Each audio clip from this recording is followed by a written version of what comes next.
My body is a radio stuck between stations, a constant unwanted static no one else can hear.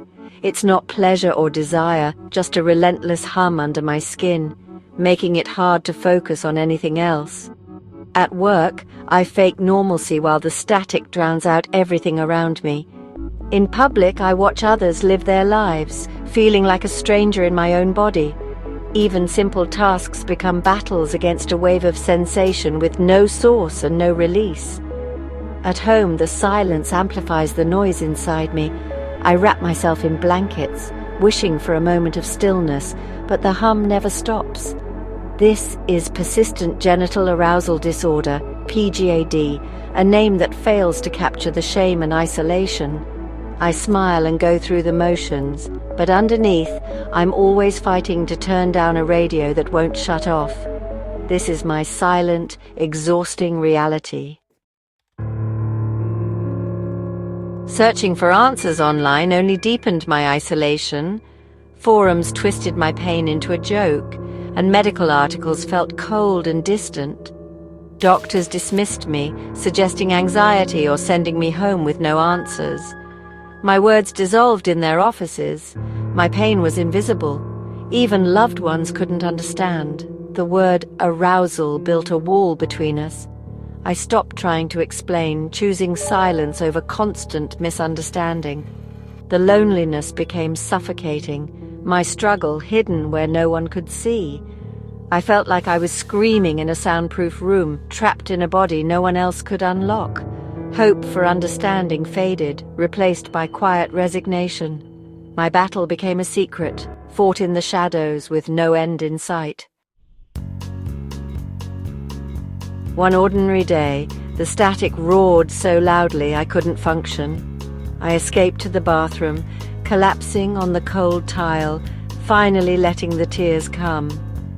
It wasn't just the physical pain, it was the shame, the isolation, the exhaustion of pretending. On that floor, I admitted I wasn't okay.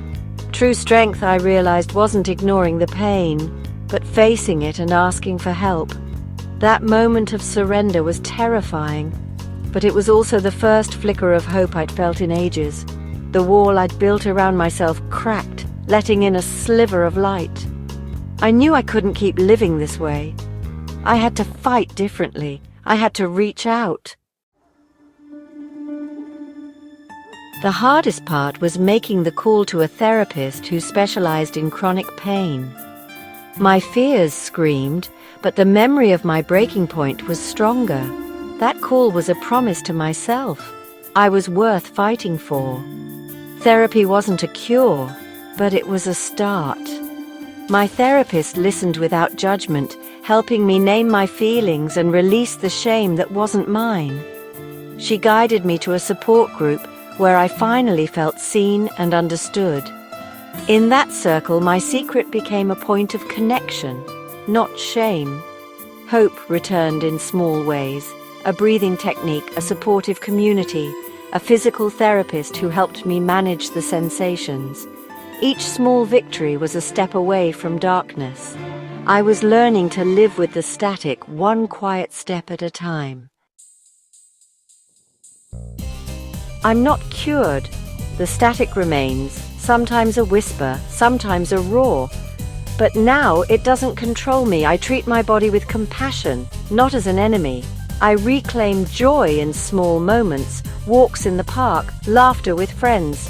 PGAD is part of my story, but not all of it. I am more than a diagnosis. I am a person with dreams, hopes, and strength. Healing isn't always a cure. It's learning to live fully, even with pain. If you're struggling in silence, know you're not alone. You are worthy of peace, and healing is possible, one quiet step at a time.